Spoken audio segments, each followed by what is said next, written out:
అదే RTV app వార్తల్ని క్షణాల్లో చదివే అవకాశం ఉంటుంది. ఒక న్యూస్ పేపర్, ఒక టెలివిజన్ ఛానల్ మీ చేతుల్లో ఎప్పుడూ ఉంటాయి. ఆంధ్రప్రదేశ్లో ప్రతిపక్ష పార్టీ అయినటువంటి తెలుగుదేశం రా కదలిరా సభలతో మాజీ ముఖ్యమంత్రి చంద్రబాబు నియోజకవర్గ వారీగా కూడా బహిరంగ సభలతో ముందుకు దూసుకెళ్తున్నటువంటి పరిస్థితి. ప్రస్తుతం జీడీ నెల్లూరులో రా కదలిరా బహిరంగ సభకి అన్ని ఏర్పాట్లు సిద్ధమయ్యాయని చెప్పొచ్చు. చిత్తూరు జిల్లాకు సంబంధించి జీడీ నెల్లూరుకి ఒక ప్రత్యేక స్థానం ఉందని చెప్పొచ్చు. ఇక్కడ దాదాపు పూర్తి స్థాయిలో టీడీపీ చిత్తూరు జిల్లాకి తీసుకుంటే చంద్రబాబు ఇక్కడ పుట్టినటువంటి జిల్లా కావడంతో పూర్తి నియోజకవర్గాలన్నీ కైవసం చేసుకోవాలనేటువంటి ప్రత్యేకమైనటువంటి దృష్టి ఇక్కడ సాధించినటువంటి పరిస్థితి ఉంది. ప్రస్తుతం మనతో పాటు జీడీ నెల్లూరుకు సంబంధించినటువంటి తెలుగుదేశం పార్టీ అభ్యర్థి థామస్ మనతో మాట్లాడడానికి సిద్ధంగా ఉన్నారు. సార్ నమస్తే. నమస్తే సార్. ఏంటి సభ, భారీ బహిరంగ సభ, నిజంగానే చూస్తుంటే ఎటు చూసినా కుర్చీలు చాలా హైలైట్గా చేసినట్టున్నారు ఏర్పాట్లన్నీ కూడా. ఎలా ఉంది? చంద్రబాబు ఎన్ని గంటలకు వస్తున్నారు, ఏంటి పరిస్థితి? ఇది లాస్ట్ ప్రోగ్రామ్, ఇక్కడ రా కదలిరా ప్రోగ్రాము. దీన్ని మేము బ్రహ్మాండంగా చేయాలి, ఎందుకంటే ఇది లాస్ట్ కాబట్టి. మాకు ఇక్కడ గంగాధరనగర్ మండల హెడ్ క్వార్టర్స్లో రామానాయుడుపల్లిలో ఇచ్చారు. ఇది ఈరోజు మధ్యాహ్నం 2:45కి సార్ వస్తున్నారు. సో కాబట్టి మేమందరూ కూడా చాలా ఉత్సాహంగా ఉన్నాము. ఇది ఆల్మోస్ట్ మీరు చూసారంటే ఒక పండగ వాతావరణం లాగా ఉంది. ఇదేదో ఒక ప్రోగ్రాం లాగా లేదు. ఇక్కడ సైడ్ నుంచి ఒక 10 కిలోమీటర్లు, ఇటు సైడ్ నుంచి చిత్తూరుకు ఒక 10 కిలోమీటర్లు ఒక పండగ వాతావరణం నెలకొల్లింది. మాకు చాలా సంతోషంగా ఉంది. మా నాయకుడిని మేము రిసీవ్ చేసుకొని ఇక్కడ బ్రహ్మాండంగా ప్రోగ్రాం పెట్టిస్తాము. జనాల్లో కూడా ఇక్కడ విపరీతమైన మార్పు ఉంది. ఎందుకంటే ఈ జీడీ నెల్లూరు వచ్చి వైఎస్ఆర్ ఒక మరో పులివెందుల అని చెప్పేవాళ్ళు. ఇప్పుడు అది మారి ఇది జీడీ నెల్లూరు అనేది రెండో కుప్పం అనే టైపులో అయిపోయింది. ఎందుకంటే ఈ స్థానిక ఎమ్మెల్యే నారాయణ స్వామి వచ్చి మోస్ట్లీ అవినీతి చేయడం, ఎందుకంటే రెడ్ శాండిల్, ఇసుక మాఫియా, అదేవిధంగా భూ కబ్జాలు, అక్రమంగా కేసులు పెట్టడము, ఎస్సీలను అణగదొక్కడము, ఇట్లా చాలా ఈయన హరాస్ చేస్తున్నారు. కాబట్టి అవన్నీ మాకు ప్లస్ అయ్యింది. ప్లస్ ఇక్కడ ఒక చదువుకున్న ఒక మంచి వ్యక్తికి ఒక ఛాన్స్ ఇవ్వాలని చెప్పేసి మా వాళ్ళందరూ కూడా దాన్ని ఎదురు చూస్తున్నారు. కాబట్టి ఈసారి ఖచ్చితంగా జీడీ నెల్లూరు గడ్డ పైన తెలుగుదేశం జెండా ఎగరేయడం 100% ఖాయం. ఏంటి చంద్రబాబు గారు మామూలుగా చిత్తూరు జిల్లాలో సభ పెడితే ఆయన సొంత నియోజకవర్గమైనటువంటి చంద్రగిరిలో, సొంతూరు అక్కడన్నా పెట్టాలి, లేదా కుప్పంలో పెట్టాలి. ప్రత్యేకించి జీడీ నెల్లూరులో సభ పెట్టడానికి థామస్ పైన ప్రత్యేకమైనటువంటి అభిమానం, ప్రేమ ఖచ్చితంగా. ఎందుకంటే నేను ఒక డాక్టర్ని, పిల్లలు లేని వాళ్ళకి ట్రీట్మెంట్ ఇచ్చే డాక్టర్ని, మీకు అందరికీ తెలుసు. ఇంతవరకు 70,000 మందికి ట్రీట్మెంట్ ఇచ్చి పిల్లలు పుట్టించున్నాను. నా హైయెస్ట్ రికార్డు 70 సంవత్సరాల ఒక ఓల్డ్ లేడీకి కూడా ఒకే కాన్పులో 3 పుట్టిట్టు చేశాను. సో కాబట్టి చారుకి వచ్చి ఒక విజనరీ లీడర్ అంటే, చదువుకున్నారంటే చాలా ప్రేమ. సో కాబట్టి నా పైన కూడా ఖచ్చితంగా ఉంటుంది. ఈ నియోజకవర్గానికి సార్ చూసే నేను వచ్చాను. హాస్పిటల్ అంతా కూడా వదిలేసి వచ్చి కుదరంటే చంద్రబాబు నాయుడు పైన ఉండే అభిమానంతోనే నేను వచ్చాను. సో నేను వచ్చిన తర్వాత చంద్రబాబు నాయుడు గారు ఇక్కడికి రాలేదు కాబట్టి దానికోసమే ఈ సభ జీడీ నెల్లూరులో సార్ పెట్టించారు.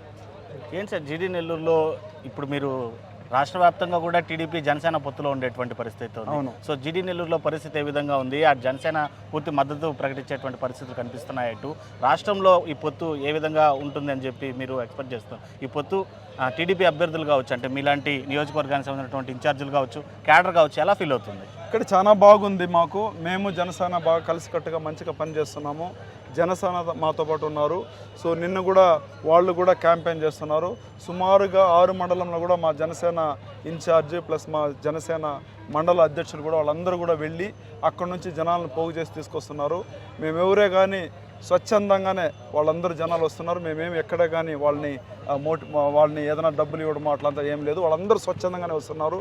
ప్రజలు మార్పు కావాలని కోరుకుంటున్నారు. ఎందుకంటే ఈ దొంగలను చూసి వాళ్ళకి చాలా విరక్తి వచ్చేసింది. కాబట్టి ప్రజల్లోనే మార్పు వచ్చేసింది. కాబట్టి ఇంకొక 2-3 అవర్స్లో చూసారంటే మీకు విపరీతమైన జనం, అదేవిధంగా మీకు ఇక్కడ నుంచి ఒక 10 కిలోమీటర్లకు ట్రాఫిక్ జామ్ ఉంటుందని మేము ఎదురు చూస్తున్నాం. సుమారుగా 1.5 లక్షల నుంచి 2 లక్షల మంది మేము ఎదురు చూస్తున్నాం. సార్, జీడీ నెల్లూరు నియోజకవర్గానికి సంబంధించి మీరే చెప్పారు, గతంలో వైఎస్ఆర్సీపీ కంచుకోటగా ఉన్నది, ఇప్పుడు రాబోయే ఎన్నికల్లో టీడీపీ కంచుకోటగా మార్చేటువంటి ప్రయత్నం చేస్తున్నాము. ఎలాంటి హామీలతో ఆ ప్రయత్నం ముందుకు తీసుకెళ్తున్నారు? ప్రజలు విశ్వసించేటువంటి పరిస్థితులు ఉన్నాయా? రాష్ట్ర వ్యాప్తంగా కూడా చూసుకుంటే టీడీపీ అనుకూల పవనాలు వీస్తున్నాయా? ఖచ్చితంగా అనుకూల పవనాలే ఉన్నాయి. ఎందుకంటే జగన్మోహన్ రెడ్డి చెప్పింది ఏం చేయలేదు. ఆయన అందరినీ ఏమేమి చెప్పినాడో ఏం చేయకుండా కొంతమందికి ఏదో ఫ్రీ బిల్ చేసినాడు. కానీ పోలవరం ప్రాజెక్ట్ ఆగిపోయింది. మనకు అమరావతిలో క్యాపిటల్ సిటీ ఆగిపోయింది, మన డెవలప్మెంట్ ఆగిపోయింది, ఎక్కడ ఏ కంపెనీలు రాలేదు. అదేవిధంగా చదువుకున్న వాళ్ళకు సంవత్సరానికి జాబ్ క్యాలెండర్ రిలీజ్ చేస్తున్నాడు, అట్లా ఏం జరగలేదు.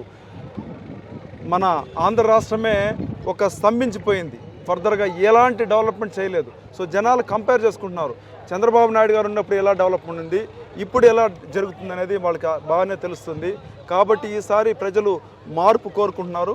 ఖచ్చితంగా ఆంధ్ర రాష్ట్రంలో క్లీన్ స్వీప్ అవుతుంది, ఎలక్షన్ కూడా చాలా స్మూత్గా జరుగుతుంది. జనాల్లోనే మార్పు వచ్చింది కాబట్టి మనం ఏం పెద్దగా వాళ్ళని వచ్చి చెప్పాల్సిన అవసరం లేదు. ఇది కాకుండా మేము లేడీస్కి ఎక్కడ బస్ ఎక్కి ఎక్కడ దిగినా వాళ్ళకి బస్ టికెట్ లేకుండా ఫ్రీ ఇస్తున్నాము. దాని తర్వాత ప్రతి ఇంటికి నీళ్ళ వసతి, ఇంటింటికి కుళాయి ఇస్తున్నాము. అదేవిధంగా ప్రతి ఇంటికి 3 సిలిండర్ల పథకం ఇస్తున్నాము. అదేవిధంగా చదువుకున్న పిల్లలు ఎంతమంది ఉంటే కూడా అంతమందికి 15,000 సంవత్సరానికి ఇస్తున్నాము. అదేవిధంగా నిరుద్యోగ భృతి కింద 3,000 ఇస్తున్నాము. సో చాలా పథకాలు చంద్రబాబు నాయుడు గారు ఇస్తున్నారు కాబట్టి ఇవన్నీ కూడా వాళ్ళు ఇంప్రెస్ అయ్యి వాళ్ళు మన సైడ్ వస్తున్నారు. ఇది మాత్రం కాకుండా వాళ్ళు చేసే అరాచకం, వాళ్ళు ప్రజల్ని ఎస్సీల పైన కేసులు పెట్టడం, బీసీలని అణగదొక్కడము, అదేవిధంగా మైనారిటీని అణగదొక్కడం, వాళ్ళు ఏమైనా మాట్లాడితే వాళ్ళపైన 10 కేసులు 15 కేసులు పెట్టడము. ఈరోజు కూడా చూసారంటే నిన్న రమేష్ అనే అబ్బాయి ఈ నారాయణ స్వామికి వాళ్ళ సొంతమే ఆయన గురించి ప్రెస్ మీట్ ఇచ్చినారని చెప్పేసి ఇమీడియట్గా ఆయన పోలీస్ కేసు పెట్టి ఆయన ఇబ్బంది పెట్టిస్తున్నారు. ఇదే విధంగా పీలేరులో ఈరోజు చూస్తుంటారు, ఒక అబ్బాయి మన బెటాలియన్ 14లో ఉండే అబ్బాయి గణేష్ అనే అబ్బాయిని ఎర్రచందనం పబ్లిక్గా దోచుకోబోతుంటే ఆయన వాళ్ళని ఆపితే ఆయన్ని కారులో గుద్ది 2 కాళ్ళు గుజ్జుగా చేసి అక్కడే చచ్చిపోయినాడు, పీలేరు హాస్పిటల్లో చచ్చిపోయినాడు. ఈ ప్రభుత్వం ఎట్లా ఉందంటే వాళ్ళు దోచుకోవాలి, దాచుకున్న దాన్ని వీళ్ళు పంచుకోవాలి, ఇదే జరుగుతుంది. కానీ ఇక్కడ ఎలాంటి డెవలప్మెంట్ జరగలేదు.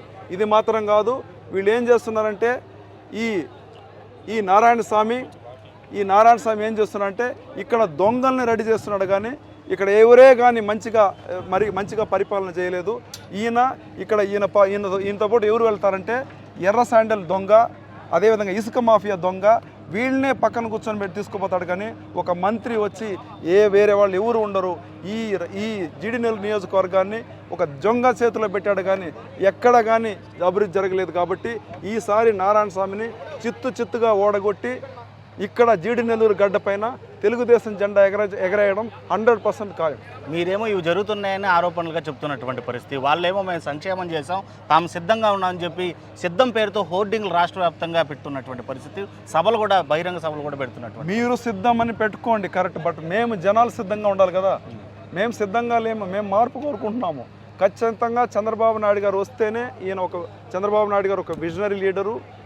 అదే జగన్మోహన్ రెడ్డి ఒక డిస్ట్రక్షన్ మోడ్లో పోతాడు, కానీ విజనరీలో పోడు.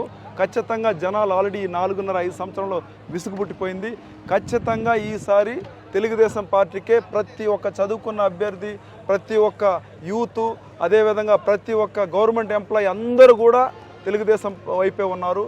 ఈసారి ఖచ్చితంగా క్లీన్ స్వీప్ కొట్టేది ఖాయం, అందులో ఏ డౌట్ లేదు. సరే, వైసీపీ సిద్ధం అంటుంది, జీడినెల్లూరులో మీరు సిద్ధంగా ఉన్నారా? మేము సంసిద్ధం. ఓకే, వాళ్ళు సిద్ధం అంటే మేము సంసిద్ధం, దేనికైనా రెడీ, తగ్గే ప్రసక్తే లేదు.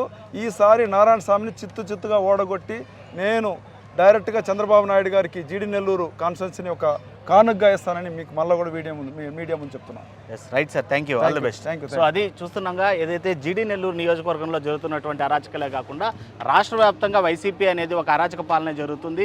ప్రజలు ఈ ప్రభుత్వాన్ని వద్దని వాళ్ళే సంసిద్ధమైనటువంటి పరిస్థితి. వాళ్ళ సిద్ధం అంటే టీడీపీ అయితే మాత్రం సంసిద్ధంగా ఉండేటువంటి పరిస్థితి ఉంది. ప్రజల్లో చైతన్యం వచ్చింది, మార్పు వచ్చింది. ఖచ్చితంగా జీడినెల్లూరు నియోజకవర్గంలో తెలుగుదేశం పార్టీ జెండా ఎగురువేసి ఈ నియోజకవర్గ ఎమ్మెల్యే టికెట్ను ఖచ్చితంగా ఎమ్మెల్యేగా గెలుపొంది దాన్ని చంద్రబాబు గిఫ్ట్గా ఇస్తానని చెప్పి కూడా జీడినెల్లూరు అభ్యర్థి థామస్ చెప్తున్నటువంటి పరిస్థితి అయితే ఉంది. వీడియో జర్నలిస్ట్ అల్లైతో లోకేష్ రిపోర్టింగ్ ఫర్ RTV, జీడినెల్లూరు.